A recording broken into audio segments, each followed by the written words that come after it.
युद्ध नहीं जिनके जीवन में वो भी बड़े अभागे होंगे, युद्ध नहीं जिनके जीवन में वो भी बड़े अभागे होंगे, या तो पेड़ को तोड़ा होगा या फिर रण से भागे होंगे।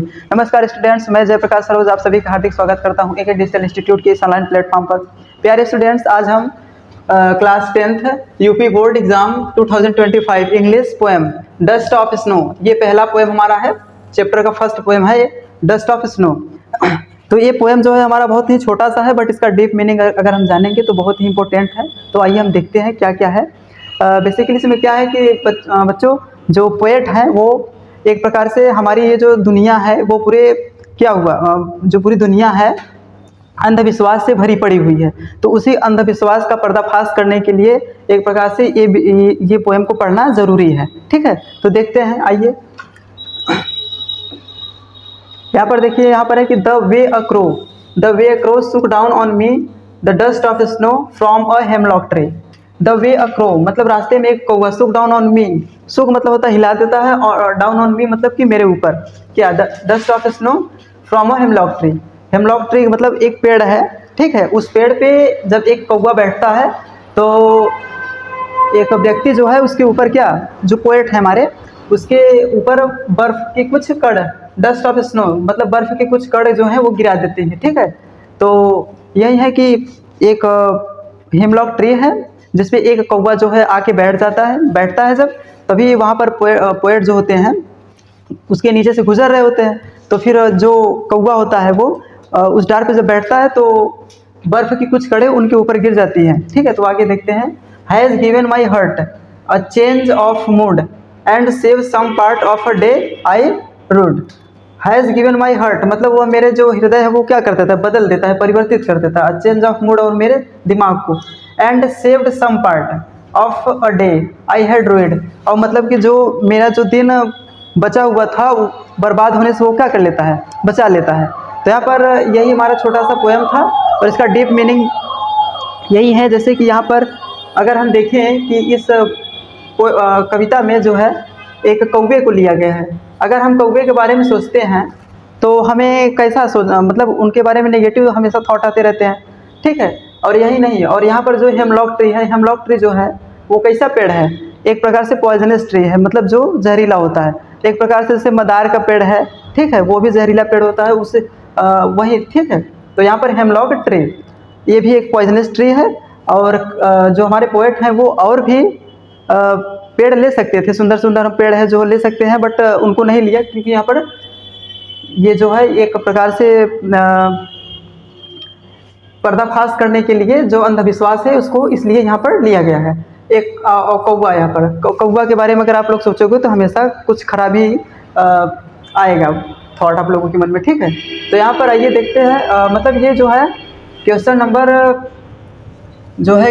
7, क्वेश्चन नंबर 7 जो है वो आप लोगों का आएगा एग्जाम में। क्वेश्चन नंबर 7 4 लाइन का पोएम लिखने के लिए आएगा। ठीक है, तो यहाँ पर आप लोग अगर 4 लाइन का पोएम लिख देते हैं तो 3 मार्क्स का आता है, 3 मार्क्स का। ठीक है, क्वेश्चन नंबर 7 3 मार्क्स का। तो आप लोगों ये बढ़िया इंपॉर्टेंट है, अगर एग्जाम के पॉइंट ऑफ व्यू से देखा जाए तो आप लोग ये 4 लाइन का पोएम जो है बढ़िया से याद कर लेना। ओके, और आइए देखते हैं इसमें क्या पोएटिक डिवाइसेस क्या क्या हैं। और पोएटिक डिवाइसेस बेसिकली क्या होता है कि एग्जाम में 1-2 मार्क्स के पूछ ही लेते हैं। ठीक है, तो आइए देखते हैं क्या क्या है इसमें। राइम स्कीम, राइम स्कीम जो है ये हमारा ए बी करके दिया है। जैसे हम राइम स्कीम समझाते हैं क्या होता है, जैसे देखिए यहाँ पर समझाते हैं राइम स्कीम। ये देखिए बच्चों, जैसे यहाँ पर अ क्रो, ये क्रो जो वर्ड है, और यहाँ पर ट्री, ये ट्री वर्ड है। यहाँ पर देखो ये जो लेटर है लास्ट वाला, ये हमारा क्या है, यहाँ पर ये ट्री नहीं बल्कि स्नो, स्नो। ये जो W है और यहाँ पर ये 2 लेटर क्या हो गए हैं, रिपीट हुए हैं।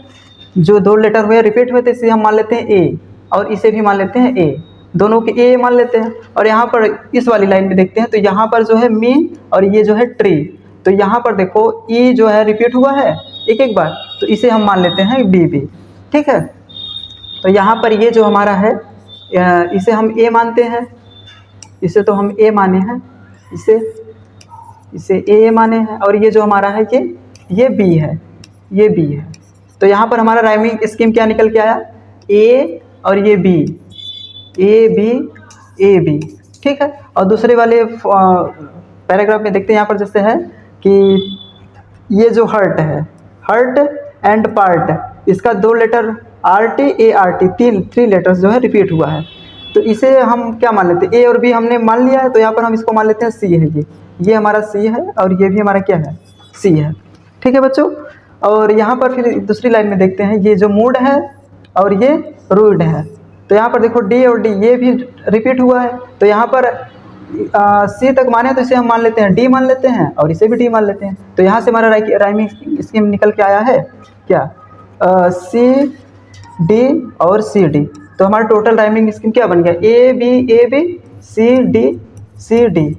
ठीक है, ऐसे ही होता है।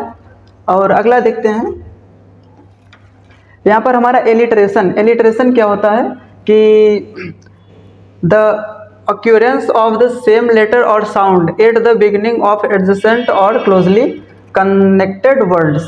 ठीक है, यहाँ पर एलिट्रेशन का मतलब होता है जैसे कोई वर्ड बार बार रिपीट होता है तो वो हमारा क्या होता है, एलिट्रेशन होता है। जैसे यहाँ पर एच है और इसमें एच है, यहाँ पर एस है, यहाँ पर एस है, तो ये जो है वर्ड क्या हुए हैं, रिपीट हुए हैं, तो ये हमारा क्या हो गया, एलिट्रेशन हो गया। जो वर्ड बार बार रिपीट होता है हमारे किसी भी लाइन में तो हमारा हो जाता है एलिट्रेशन। आइए अगला देखते हैं, metaphor, a figure of speech comparing two unlike things without using like or as. मतलब कि दो ऐसे वस्तुएं जिन्हें हम एक प्रकार से कंपेयर करें तो वो हमारा क्या होता है, मेटाफर होता है। जैसे हम यहाँ पर डस्ट को स्नो मतलब बर्फ होता है, डस्ट मतलब बर्फ को एक कड़ से कंपेयर किए हैं ना, तो यहाँ पर हमारा मेटाफर ये हो गया। ठीक है। और एसोनेंस क्या होता है, repeat the same vowel but start with different consonant sound. ठीक है, यहाँ पर है क्या है कि अगर जो हमारे स्टार्टिंग है वो क्या है, किसी कॉन्सोनेंट से है और उसके बाद हमारा वोवेल आया हुआ है। यहाँ पर देखो कॉन्सोनेंट फिर वोवेल आया है, तो ये हमारा क्या हो जाता है, एसोनेंस होता है। कॉन्सोनेंट के बाद हमारा जब कोई ओ, जैसे यहाँ पर ओ, यहाँ पर ओ, यहाँ पर ओ, ठीक है, अगर ये रिपीट होता रहता है तो ये हमारा क्या होता है, एसोनेंस आता है। एग्जाम में 1 मार्क्स या 2 मार्क्स, एक मार्क्स से पूछ ही लेता है। ठीक है। अब इंजर्मेंट क्या होता है, when the same sentences continues to the next line without the use of any punctuation marks, it is called enjambment. ठीक है, मतलब कि यहाँ पर देखिए, जैसे इसको हम पोएम से समझते हैं कि यहाँ पर ये तो हो गया, सीरीज करते हैं थोड़ा सा। ये पूरे पोएम में देखिए यहाँ पर क्या हुआ है कि जब भी कोई पोएम लिखा जाता है तो यहाँ पर कॉमा उमा, यहाँ पर देखिए कॉमा कहीं दिख रहा है, कहीं भी कॉमा पंक्चुएशन मार्क्स का किसी का भी यूज नहीं किया गया है, तो ये हमारा क्या है, एंजॉयमेंट होता है। जब ये सारी चीज़ें नहीं होती है तो ये हमारा क्या होता है, एंजॉयमेंट होता है। तो ये भी होता है। और अगर एग्जाम के पॉइंट ऑफ व्यू से देखा जाए तो जो ज़्यादा इंपॉर्टेंट है वो हम बताते हैं क्या है। और एक हमारा सिंबोलिज्म है। सिंबोलिज्म क्या होता है कि the use of symbol to represent things specially in art and literature is called symbolism. मतलब कि सिंबोलिज्म क्या होता है कि इस पोएम में किन किन वस्तुओं को, मतलब किन किन चीज़ों का जो है प्रयोग किया गया है। जैसे यहाँ पर क्रो है, हेमलॉक ट्री है, स्नो, इन सारी चीज़ों को जो है वहाँ पर पोएम में मतलब लिया गया है। ठीक है, तो ये हमारा क्या हो गया, सिंबोलिज्म हो गया। और आयरनी क्या होता है, यहाँ पर आयरनी भी हम देख लेते हैं। एन अनयूजुअल और unexpected part of the situation it is that seems strange और अम्यूजिंग। यहाँ पर here cow is unexpected things, मतलब किसी भी पोएम में क्या होता है, कोई ऐसी चीज़ होती है जो अनएक्सपेक्टेड चीज़ होती है। ठीक है, मतलब कि हाँ, तो यही अनएक्सपेक्टेड चीज़ जो कोई होता है। जैसे यहाँ पर क्या है, क्रो है, एक क्रो को हमने एक्सपेक्ट किए हैं यहाँ पर एक प्रकार से अच्छी चीज़ों के लिए ना, कि जो क्रो है वो हमारा क्या करता है, मूड चेंज कर दिया वहाँ पर वो कवि का।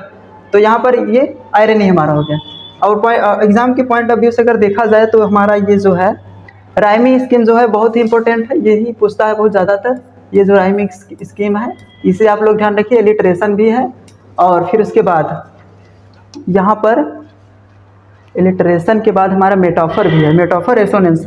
इतनी ये 4 चीज़ें पढ़ लीजिए अच्छे से, यही तक एग्ज़ाम में आएगा। ठीक है, तो और इसके अगला जो क्वेश्चन मतलब कि क्वेश्चन नंबर 8 जो होता है वो हमारा सेंट्रल आइडिया पे बेस्ड क्वेश्चन आता है। ठीक है, तो अगली वीडियो हम सेंट्रल आइडिया के बारे में डिस्कस करेंगे।